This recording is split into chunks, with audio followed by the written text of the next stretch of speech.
Terpujilah Tuhan Yang Maha Esa, Buddha dan Bodhisattva.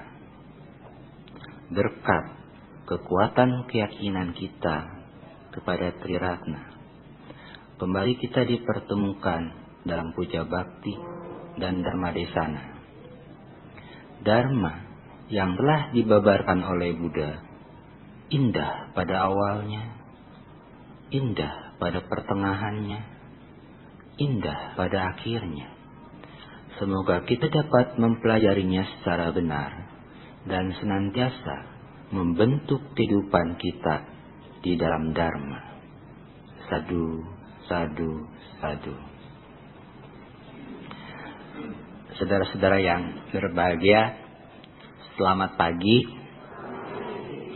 Namo Buddhaya, Namo Dharmaya, Namo Sanghaya.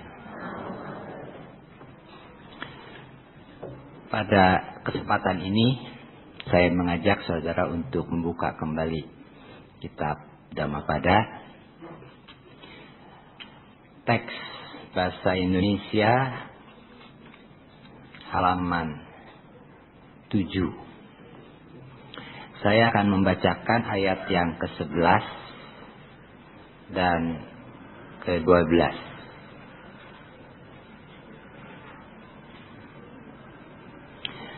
Apabila mereka memandang sesuatu yang tidak berharga sebagai sesuatu yang berharga, dan melihat sesuatu yang berharga sebagai sesuatu yang tidak berharga, maka hal tersebut akan menimbulkan pikiran yang keliru, dan mereka tidak akan memperoleh sesuatu yang berharga. Ayat berikutnya, apabila mereka memandang sesuatu yang berharga sebagai sesuatu yang berharga, dan melihat sesuatu yang tidak berharga sebagai sesuatu yang tidak berharga, maka hal tersebut akan menimbulkan pikiran yang benar, dan mereka akan memperoleh sesuatu yang sungguh-sungguh berharga. Pada waktu kita bicara mengenai sesuatu yang berharga, apakah itu? Setiap orang mungkin akan menyebutkan bermacam-macam hal. Mungkin ada yang dalam bentuk materi, mungkin ada yang non materi. Ya. Kalau saya sebut contoh misalnya berlian, berharga bukan? Berharga. Uang berharga. Iya, berharga kan? Ada harganya. Sebetulnya teks ini berhubungan dengan kasus ya Sanjaya, seorang guru ketapa yang punya murid Sariputra dan Moggallana sebelum mereka belajar dari Buddha. Kemudian terjemahan yang digunakan di sini berharga sebetulnya lebih cocok. Memang ini banyak versi ya yang mengartikannya sebagai sesuatu yang esensial. Esensial itu artinya penting, yang hakiki. Ada juga yang menerjemahkannya sebagai kebenaran. Nah, jadi kalau kita lihat pengertian tadi itu ada semuanya di dalam kasus ini. Barang siapa melihat sesuatu yang tidak benar sebagai kebenaran, barang siapa yang melihat kebenaran malah disebut tidak benar, itu pasti pikirannya keliru. Sehingga dia tidak akan mengenali, memahami, merealisasi apa yang disebut kebenaran. Begitupun kalau orang bisa memahami, melihat kebenaran sebagai kebenaran, ketidakbenaran sebagai ketidakbenaran, maka dia bisa merealisasi kebenaran yang esensi atau yang hakiki. Nah, boleh saja kita sebut itu yang berharga atau sesuatu yang penting, ya. Dilihat dari riwayat munculnya ayat ini, kita mesti memulainya dari pertemuan Sariputra dengan biksu Asaji. Asaji sedang melaksanakan pindapata, kemudian diikuti oleh Sariputra yang terkagum-kagum. Gayanya, gitu ya, tampilan wajahnya penuh karisma. Jadi biksu ini dibuntuti oleh Sariputra. Selesai pindapata, kemudian ditanya, siapakah gurumu? Jawab Asaji, Buddha. Kemudian Sariputra mau tahu apa yang diajarkan oleh Buddha. Jawab Asaji, banyak sekali. Sariputra minta diajarkan. Kata Asaji, saya taunya juga baru sedikit. Nah, kata Sariputra, saya tidak perlu yang banyak-banyak, yang sedikit saja. Gitu. Lalu Asaji menyebutkan dalam bahasa Pali itu ya, Ye Dhamma Hetu Pabawa. Artinya segala sesuatu timbul karena sebab. Nah, ringkasnya kita bisa mengatakan esensi dari ajaran Buddha adalah sebab akibat. Kemudian Sariputra begitu mendengar kalimat tadi tercerahkan. Lalu dia mencari saudara seperguruannya, teman bermainnya yang bernama Moggallana, dan memberitahukan apa yang dia sudah dapat dari biksu Asaji. Moggallana pun mendapatkan pencerahan. Lalu mereka berdua kembali kepada gurunya yang bernama Sanjaya dan memberitahukan kepada gurunya bahwa mereka tertarik dengan apa yang diajarkan oleh Buddha dan ingin menemui Buddha. Jadi minta izin kepada gurunya untuk menemui Buddha. Lalu teman-temannya jumlahnya sekitar 250 orang juga mau ikut pergi menemui Buddha. Tapi Sanjaya menolak untuk diajak. Dia bertanya kepada murid-muridnya, di dunia ini lebih banyak orang pintar atau orang bodoh?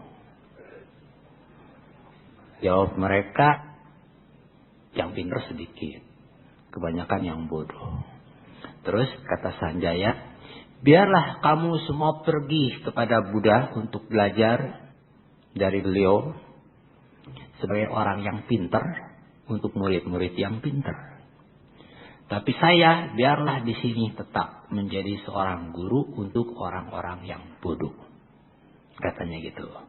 Ya, kan banyak orang yang bodoh mesti dilayani. Biarlah saya melayani yang bodoh saja, kata Sanjaya. Pada waktu ini diceritakan kepada Buddha, lalu Buddha mengucapkan ayat tadi. Nah, kalau kita perhatikan, sesuatu yang benar sering kita peroleh sebagai pewarisan turun-temurun. Karena orang tua mengatakan kepada kita, ini kebenaran loh. Lalu diwariskan kan dari generasi ke generasi. Padahal bisa saja yang diwariskan, yang disebut kebenaran ternyata keliru. Seperti yang terjadi dalam dunia sains, ya, di Eropa pada abad pertengahan. Sains dulu menghadapi hambatan dari kepercayaan agama, dogma-dogma agama. Lalu timbul konflik. Tetapi karena kebenaran itu sudah diwariskan turun-temurun, dianggap tidak bisa salah. Lalu ada pemegang otoritas yang berkuasa untuk menjaga kebenaran, para penemu yang menemukan kebenaran-kebenaran yang betul-betul benar, tapi berbeda dengan yang sudah biasa diakui oleh orang, mereka itu malah dijatuhi hukuman. Misalnya Galileo. Saudara-saudara pernah dengar kan nama Galileo kan? Galileo mengatakan, membuktikan dengan teleskopnya sesuatu yang pernah dinyatakan oleh Kopernikus sebetulnya. Bahwa bumi mengelilingi matahari. Padahal agama mengajarkan katanya yang betul matahari mengelilingi bumi. Jadi Galileo dihukum. Dijadikan tahanan rumah dan mati dalam status itu. Contoh yang lain, Giordano Bruno. Dia meragukan pengertian Tuhan yang dianut oleh orang-orang di zaman itu. Kemudian mengatakan matahari kok bukan cuma satu loh. Ada yang namanya galaksi. Bumi bukan cuma satu. Nah, dia juga dihukum. Dibakar hidup-hidup. Setelah ratusan abad kemudian baru diakui bahwa mereka itu yang dihukum itu yang ternyata benar. Ya. Nah, pada waktu kita cerita kebenaran, sering dihubungkan juga dengan keadilan. Orang yang betul-betul benar malah dihukum, malah tidak adil. Betul itu, begitu kan? Seorang penulis novel, Sidney Sheldon, itu pernah berpikir bahwa sebuah perkara bisa dimenangkan atau dikalahkan sebelum sidang dimulai. Kebenaran bisa direkayasa oleh orang-orang yang bekerja di bidang hukum. Jadi, dia menulis novel dengan tema seperti itu. Tapi apa yang dia tulis sebetulnya merupakan sebagian dari kenyataan hidup kita. Kita bisa menemukan yang seperti itu. Sehingga tidak heran kalau minggu-minggu ini kita semua mendengar. Kalau nonton di TV melihat jadinya tayangan cerita mengenai cecak lawan buaya. Ya. Aduh benar. Ada rekayasa. Kita sering mengatakan percaya pada hukum. Tapi ternyata hukum ini kan hukum buatan manusia. Dan sejarah hukum itu telah membuktikan kesalahan-kesalahan yang dilakukan bersama. Bersama kita bisa salah. Ya. Yang namanya penyidik, polisi itu. Lalu penuntut, jaksa. Lalu majelis hakim yang mengadili. Sama-sama bisa salah. Sehingga lebih dari 30 tahun yang lalu misalnya. Itu ada kasus menyangkut Sengkon dan Karta. Yang sempat dipenjara dengan tuduhan membunuh. Sengkon dan Karta ini tidak mengakui. Tapi entah bagaimana bisa diatur sampai vonis jatuh bahwa mereka berdua salah. Waktu di penjara, Sengkon dan Karta kebetulan ketemu dengan narapidana yang lain untuk urusan yang lain, namanya Gunel. Gonel ini ngaku bahwa dialah pembunuh yang sebenarnya. Jadi pengadilan salah. Saengpan Karsa tidak membunuh. Gitu. Pembunuh sebenarnya itu orang lain. Ada kasus menyangkut pasangan suami istri. Ya. Risma dan istrinya. Itu dituduh membunuh anaknya. Dan vonis pengadilan begitu sehingga dia sempat dipenjara bertahun-tahun. Tidak tahunya satu waktu anak yang disebut sudah mati dibunuh muncul pulang ke kampungnya dalam keadaan masih hidup. Jadi lagi-lagi pengadilan salah. Belum lama, mungkin 2-3 tahun yang lalu, itu ada kasus David dengan Kematir yang dituduh membunuh Asrori. Lalu ternyata terbukti pembuktian dengan DNA lagi. Asrori itu adalah korban yang dibunuh, salah satu korban, karena banyak lagi korban yang lain, oleh Rian. Jadi David itu bukan pembunuh, tapi sempat dijatuhi hukuman sebagai pembunuh. Nah, kita lihat, kalau begitu kebenaran itu bisa dipelintir, kan?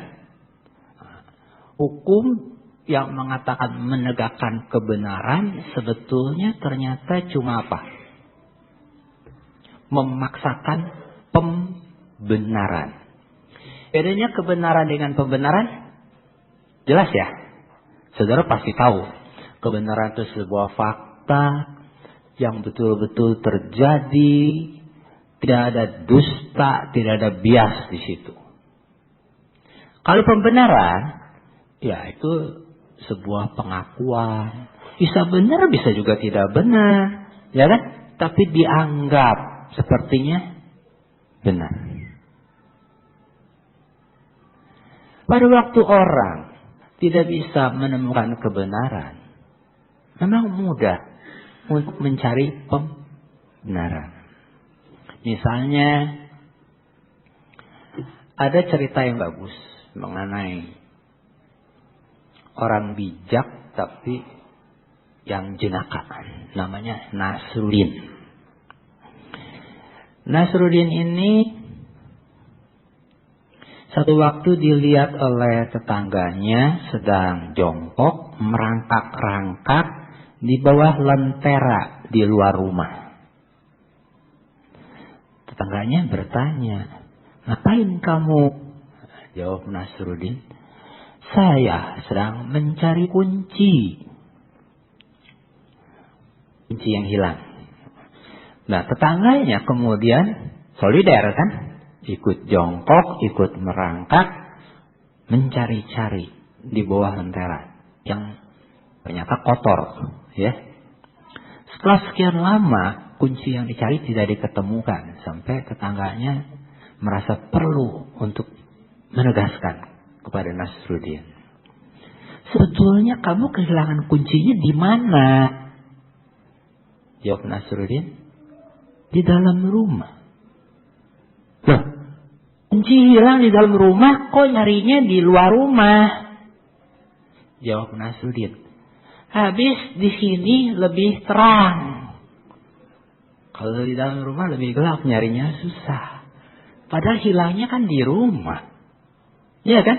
Nah, jadi orang lebih senang dengan pembenaran. Tidak tahu sesuatu yang benar, yang betul-betul benar, sekarang dibikin-bikin aja deh. Cari alasan sehingga bisa dianggap jadi benar. Kadang-kadang kita juga suka melihat orang yang bijaksana itu bukan orang yang berpegang pada kebenaran. Justru orang yang pintar dengan pembenaran itu satu waktu bisa dipandang bijaksana. Kecuali kalau dia sudah belajar agama Buddha. Saya mau kasih contoh. Ada sebuah buku, masih ada tuh di toko buku ya, bisa dicari. Judulnya Bertambah Bijak Setiap Hari. Ada yang pernah tahu buku ini? Belum pernah.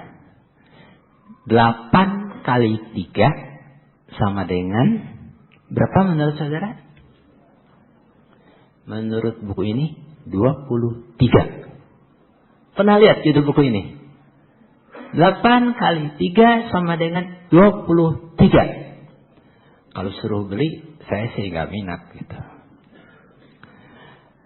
Saya dikasih gitu karena ikut acara launchingnya kan, launching bukunya. Buku ini istimewa. Dan ini buku satu-satunya loh yang memuat kata sambutan atau kata pengantar dari Presiden Republik Indonesia. Bukan sebagai pribadi, sebagai presiden. Siapakah beliau? SBY. Yang terkagum-kagum dengan kebijaksanaan 8 kali 3 sama dengan 23. Kok bisa begitu? Ceritanya gimana nih? Jadi karena ada sambutan dari Bapak SBY, saya pikir bodoh kalau saya nggak baca. Jadi mesti saya baca. Waktu saya baca ringkasnya begini. Ada seorang guru pintar, ya bijaksana, punya banyak murid. Di antara muridnya ada yang sangat pandai, si putih katanya. Nah, murid pandai ini karena posisinya dia memakai topi kebesaran. Pokoknya dianggap orang pintar jadi pantas pakai topi kebesaran. Dia banggakan. Tapi dia punya saudara perguruan yang payah, yang bodoh. Satu waktu dia bertengkar dengan yang payah ini. Jadi si pintar dengan si bodoh yang bertengkar.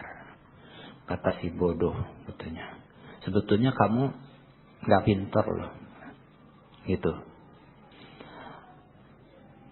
Kenapa? Coba jawab. 8 kali 3 sama dengan berapa? Jawab si pintar. Seperti kita semuanya pintar. Jawabannya 24. Si bodoh bilang salah. Yang betul 23. Jadi berdebat terus kan? Lalu si bodoh itu akhirnya mengatakan, kita taruhan saja deh. Kalau kamu kalah, topimu copot. Nggak boleh pakai tuh topi katanya. Tapi kalau aku kalah, aku akan menggorok leherku sendiri. Siap mati. Karena membela yang benar. 8 kali 3 sama dengan 23. Ini benar loh, dia bilang begitu. Akhirnya kasus ini dibawa ke depan gurunya. Lalu jawab gurunya, ya, yang betul adalah 23. Gitu. Si pintar mendengar itu kaget. Kacau lah guruku ini. Jadi dia marah. Lalu pergi meninggalkan gurunya. Dia tinggal gurunya.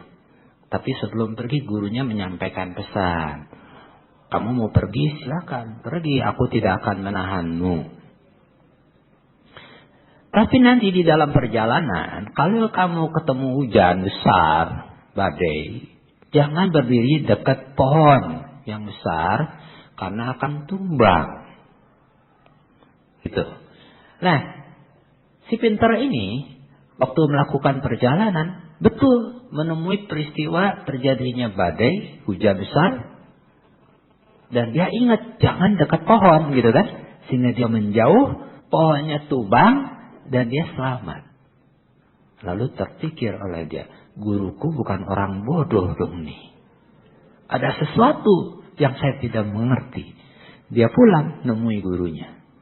Begitu ketemu gurunya, guru terus mengatakan, kamu benar, 8 kali 3, 24. Nah, tadi bilang 8 kali 3, 23. Sekarang jadi benar, 24. Gimana sih? Nah, apa alasannya? Kata si guru, kalau tadi saya jawab yang betul 24, akan terjadi sesuatu yang tidak kita inginkan. Jadi guru ini bijak loh. Tapi saya mengatakan, ya guru itu bijak karena belum belajar agama Buddha. Jadi kalau udah belajar agama Buddha jadi tidak bijak. Oh, mesti lebih bijak lagi. Kalau lebih bijak apa? Kita tidak membenarkan sesuatu yang salah. Jangan cerita pembenaran dong. Kalau kebenaran harus dipertahankan sebagai kebenaran. Tuh, kalau gitu jawaban Pak Krisnanda gimana? Kalau jadi itu si guru. 8 kali 3 sama dengan 23. Benar atau salah? Jawab saya, benar. Tetapinya nggak boleh ketinggalan. Jadi benar ya. Tetapi gitu. Itu menjadi salah kalau tidak dikurangi dengan 1. Betul nggak?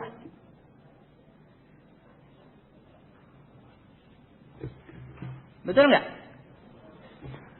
Benar. Jadi 23 kalau dikurangi dengan 1. Kalau tidak dikurangi dengan 1, dia jadi salah. Jadi jawabannya sebetulnya bisa betul, bisa salah. Yang 24 gimana?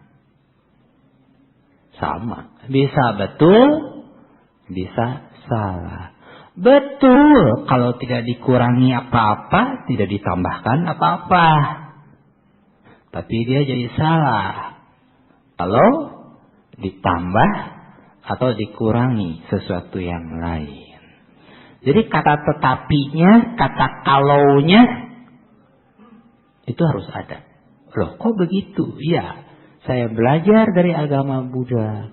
Segala sesuatu itu terkondisi, bersyarat. Betul, salah, semua juga lihat kondisinya, lihat syaratnya. Nah, di dalam buku itu yang diakui oleh Pak SBY, yang namanya 8 kali 3, 24 itu kebenaran kecil. Kenapa kebenaran kecil? Itu cuma kebenaran matematis. Tapi kalau yang menjadi 23 itu kebenaran besar. Katanya gitu. Nah, kalau saya berpendapat kebenaran besar sebetulnya bukan kebenaran rupanya, tapi pembenaran. Karena itulah tentu kita diajarkan oleh Buddha seperti yang ada di dalam Kalamasuta. Jangan lekas percaya.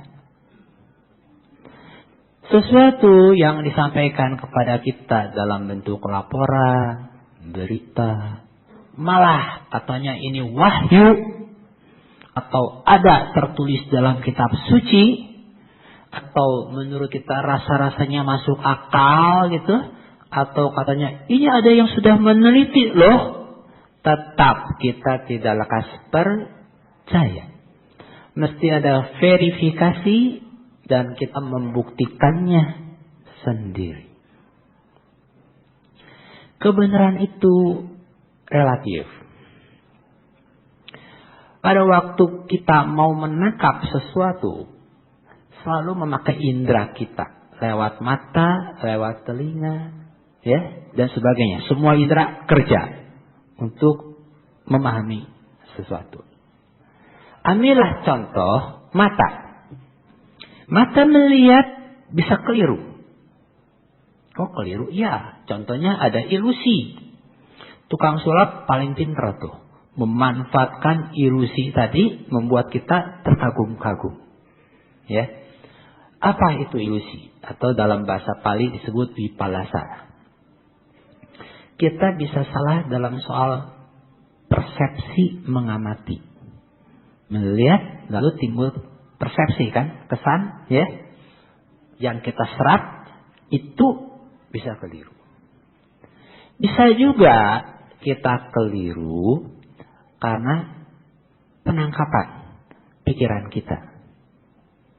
Atau kita keliru pada waktu kita menyusun gagasan. Ya. Ada pandangan yang salah di situ.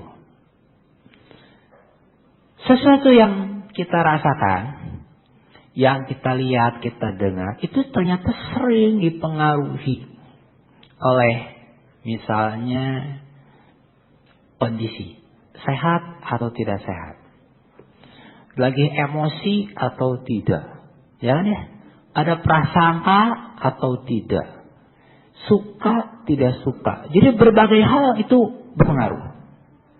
Sehingga kalau saya kasih contoh, misalnya kita sama-sama keluar menikmati angin yang berembus sepoi-sepoi.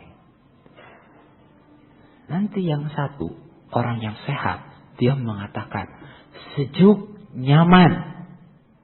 Dihembus angin sepoi-sepoi, dia bilang angin ini oke, nyaman buat dia.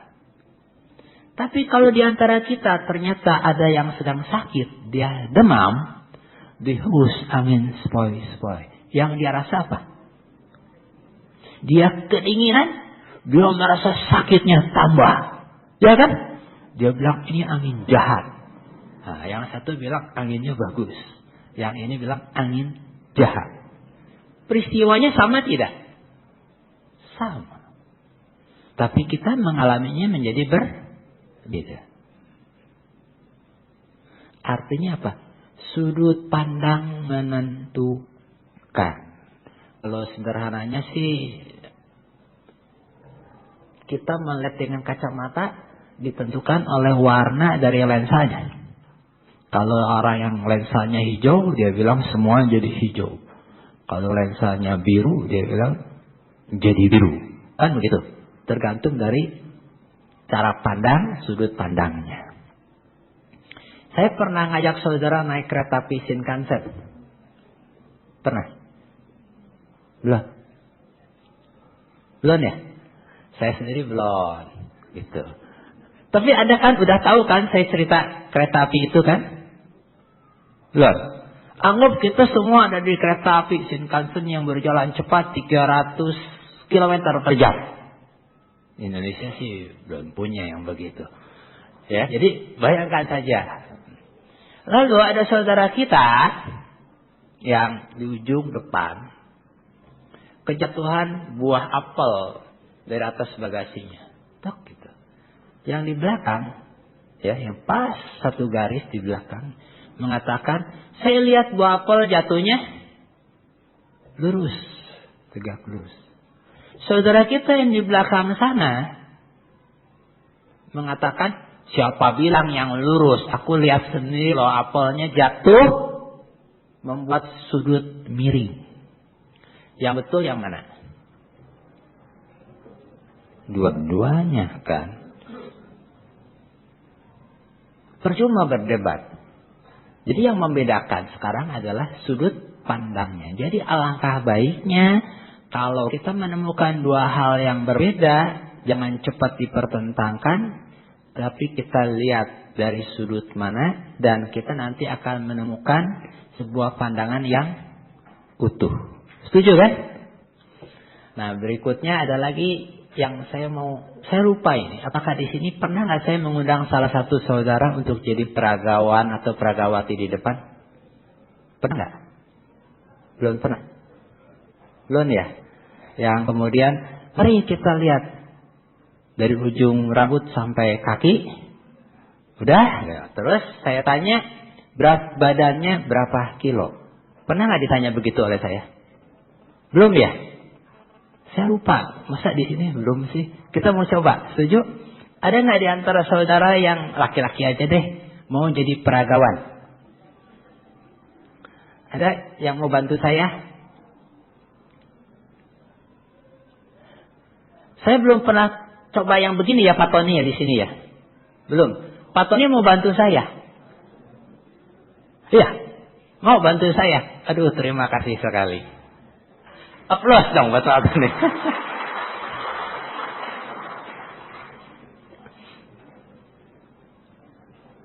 Oke, Pak Tony naik ke panggung, anggap ini catwalk kan ya. Jadi seperti peragawan yang akan menunjukkan kebolehannya. Bagusnya memang kalau pakai musik gitu kan.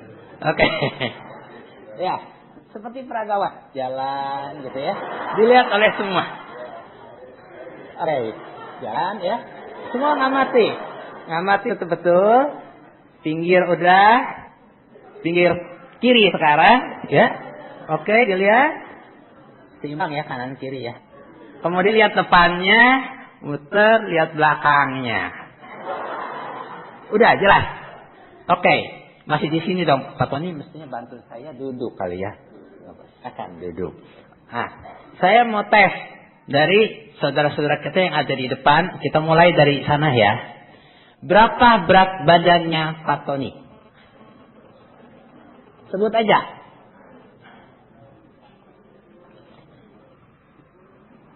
Ya keras. Berapa? 62. Oke, berikutnya 80. Terus 80. 75. Terus 70. 80. 78.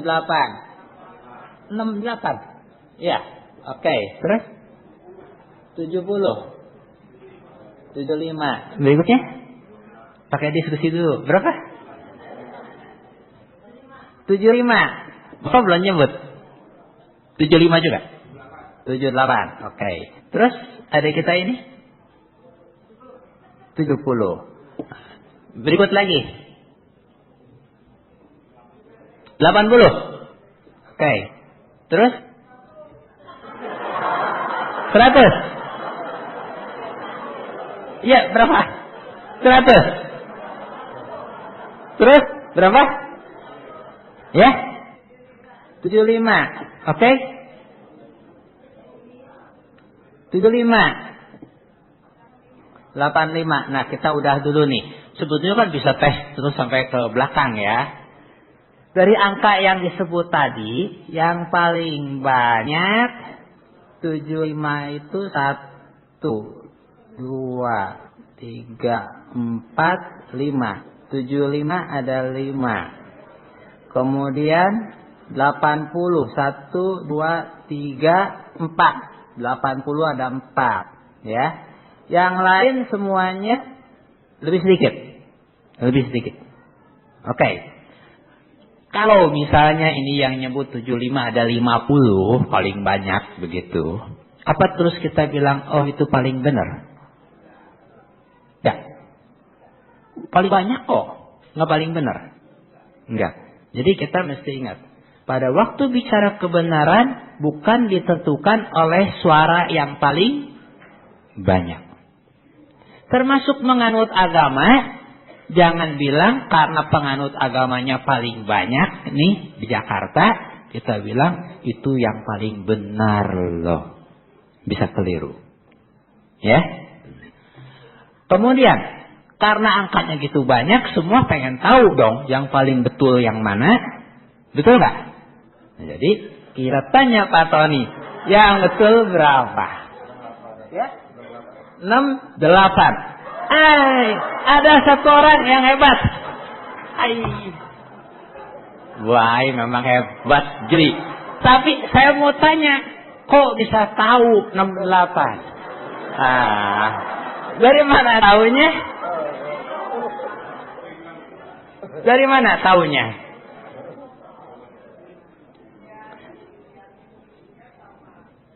Profilnya gitu. Dilihat sama seperti siapa? yang paling dekat sama saya tahu betul. Modelnya kayak begitu. Dia beratnya segitu. Jadi ini dekat-dekat rasanya mirip nih. Begitu bukan? Enggak. Oke. Kalau sekarang semua udah dengar.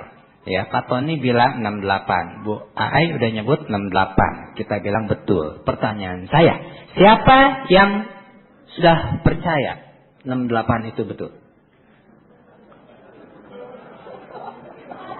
Satu. Ada lagi? Loh, yang lain mesti nggak percaya. 2, 3. Percaya nggak? Nggak.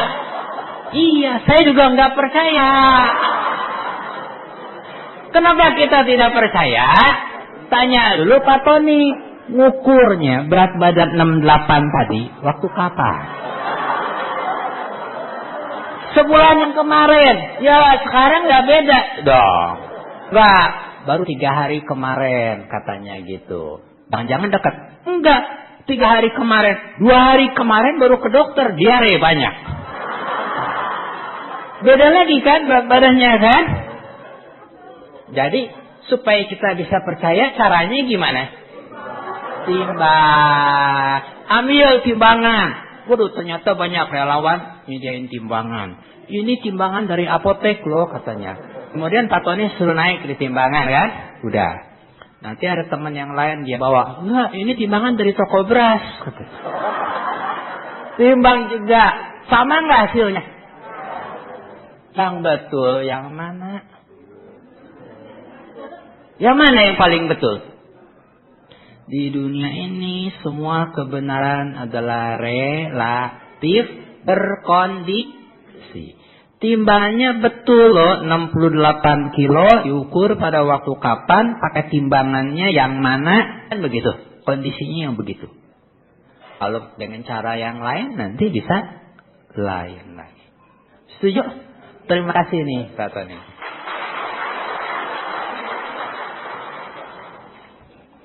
Ya, masih. Nah, karena itulah Buddha di dalam Majjhima Nikaya ya, itu menyebutkan bahwa apabila kita mendengar sesuatu, kata mendengar nanti bisa ditambah melihat sesuatu gitu ya, tahu sesuatu. Apabila kita mendengar sesuatu lalu mengatakan, inilah yang telah aku dengar. Benar telah aku dengar. Dia melindungi kebenaran. Sepanjang tidak menyimpulkan. Karena aku benar, orang lain salah. Itu penting. Ya. Jadi Buddha mengajarkan kepada kita, jangan memutlakkan kebenaran, membuat kebenaran itu harga mati. Karena kita benar, orang lain bisa jadi salah. Belum tentu. Orang lain pun bisa benar. Tinggal kita mesti perhatikan sudut pandangnya. Setuju ya? Jadi kalau ada suami istri bertikai, kalau ada bapak atau ibu dengan anak bertengkar, masing-masing bilang aku yang benar, mulailah berunding. Jangan-jangan dia benar, gitu ya, kita juga benar. Sama-sama benernya. Tinggal sudut pandangnya yang mana nih, itu mesti kita samakan. Setuju? Ya, saya akhiri sampai di sini. Kita kasih waktu untuk yang akan membawakan lagu ya. Silakan. Maaf ini saya sedikit sulit bacanya. Saya mau tanya bagaimana cara menerima kenyataan sehingga kita dapat tulisan dokter juga nih. Tegar kali ya. Tegar jalani hidup. Bagaimana cara menerima kenyataan sehingga kita dapat tegar jalani hidup. Ya. Sesuatu yang disebut kenyataan di dalam dunia ini pasti dia tunduk kepada 3 corak kehidupan atau 3 ciri ya kehidupan yang kita sebut tilakana dalam bahasa Pali. Ciri yang pertama adalah anicca, tidak kekal.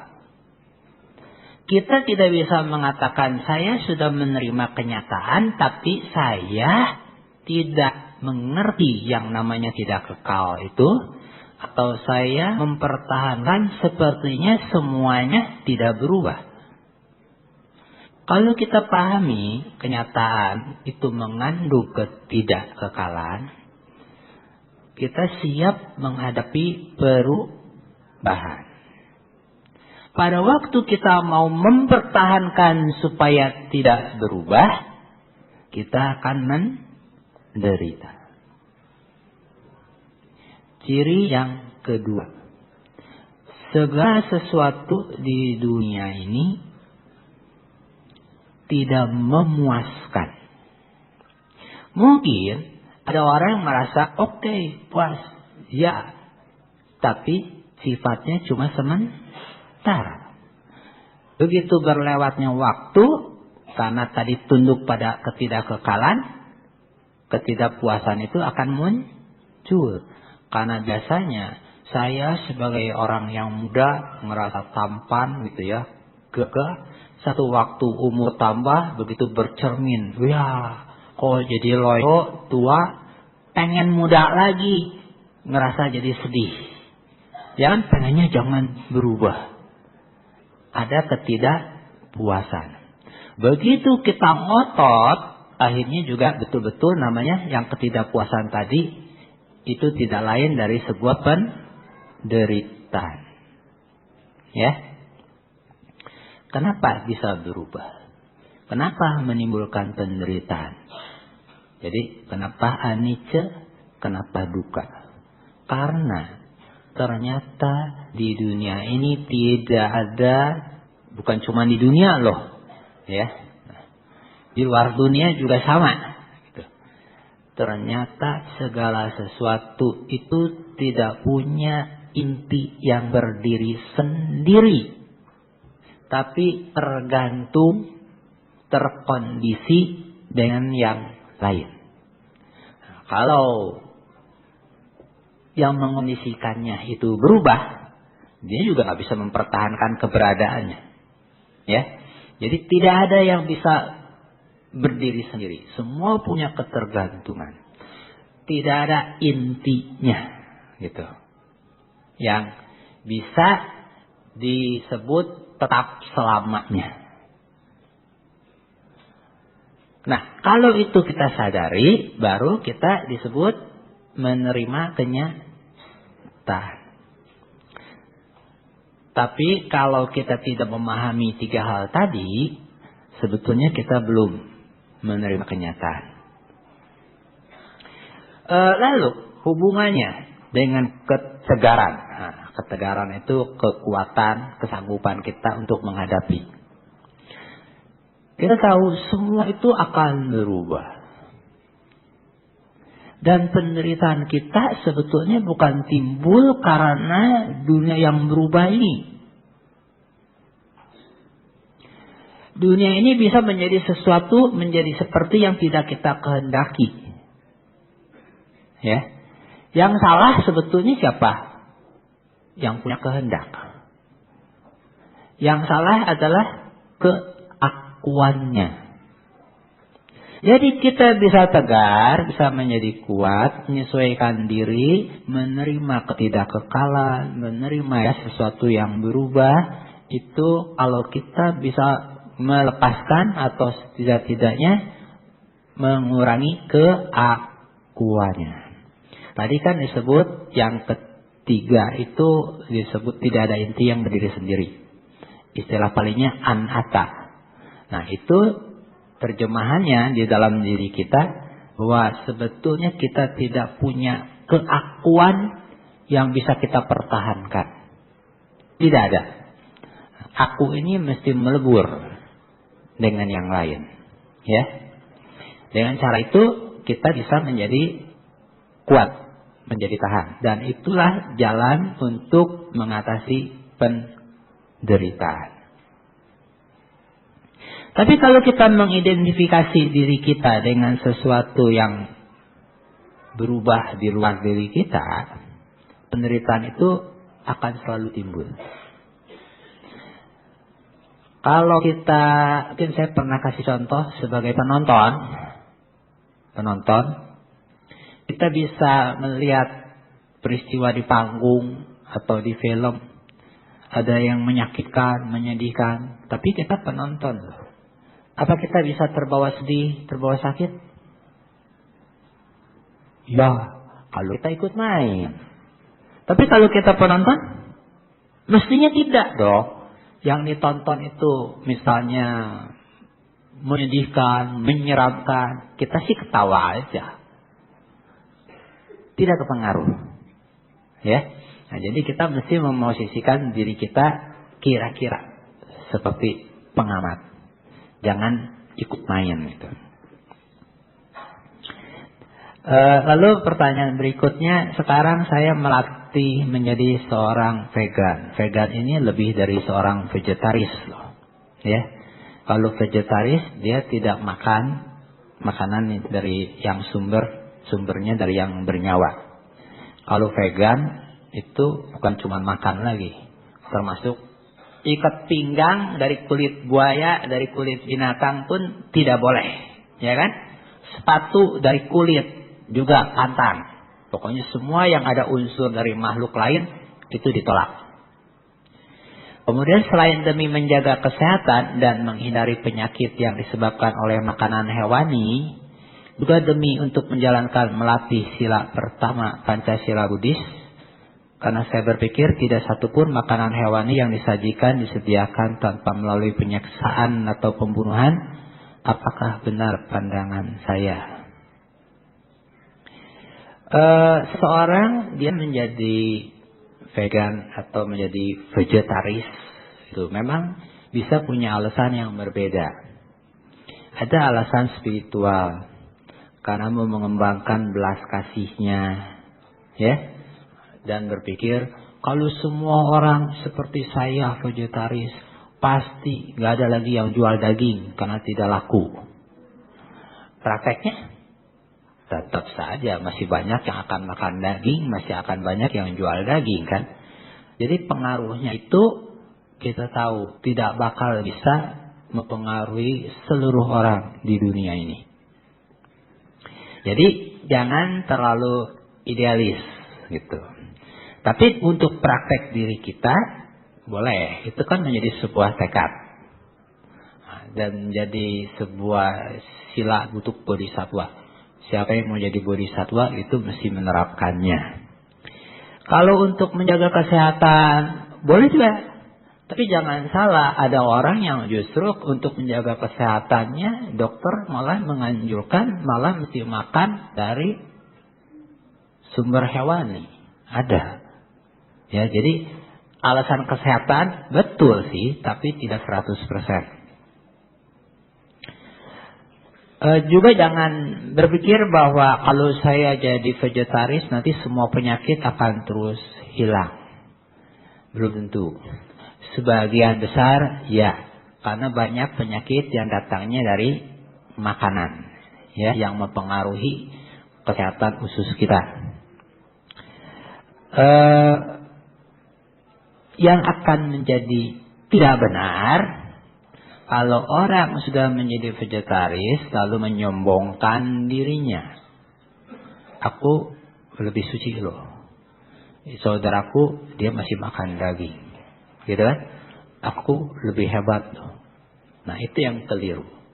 Suci tidak sucinya seseorang bukan ditentukan oleh makanan yang masuk ke mulutnya. Suci tidak suci seseorang ditentukan oleh apa yang keluar dari mulutnya. Ya.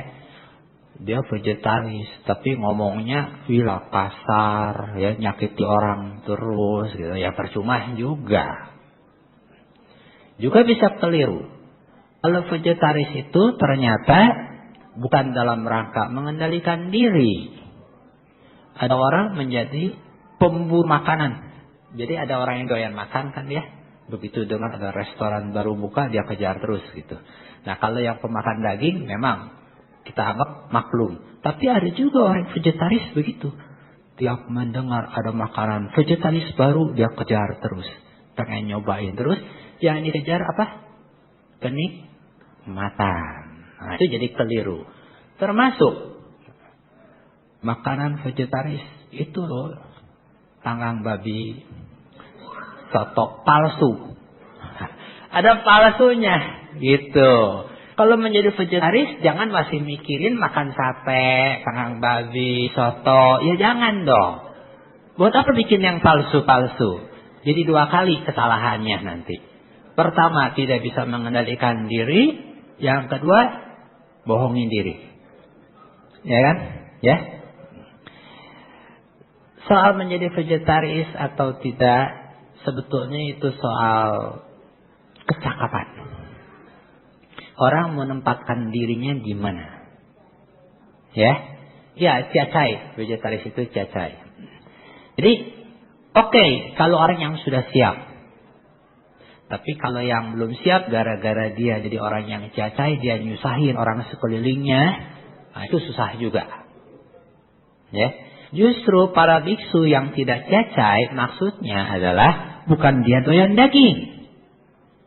Tidak mau menyusahkan umat. Jadi jangan berpikir nanti ada biksu pesan, beliin saya sate ya dari warung yang mana gitu ya. Nah, itu pasti tidak pernah ada. Kemudian ada umat yang saking dia mau melayani, menghormati Bante lalu menawarkan, Bante mau makannya apa gitu. Ya memang sih tidak salah. Tapi kalau terus ngasih menunya semua yang dari daging-daging itu kan mendorong bantenya suruh milih, itu jadi salah. Pada waktu kita bisa memilih makanan, jangan pilih yang ada daging. Jadi vegetaris. Pada waktu tidak bisa karena tidak mau menyusahkan, ya yang ada saja, termasuk daging boleh. Asal jangan sengaja membunuh untuk dimakan. Ya, itu jawaban dari saya. Tidak ada pertanyaan lain. Tidak ada ya? Oke, kalau tidak ada kita tutup.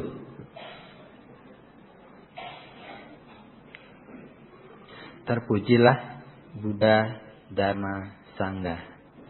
Semoga segala sesuatu yang telah kita perbuat membawa manfaat yang sebesar-besarnya untuk kehidupan kita. Semoga kita bisa berbagi dengan orang-orang di sekeliling kita mengenai apa saja yang telah kita peroleh, yang telah kita ketahui. Semoga dengan itu kita dapat mempertahankan kebahagiaan kita. Dan semoga semua makhluk ikut bahagia. Sadu, sadu, sadu. Terima kasih.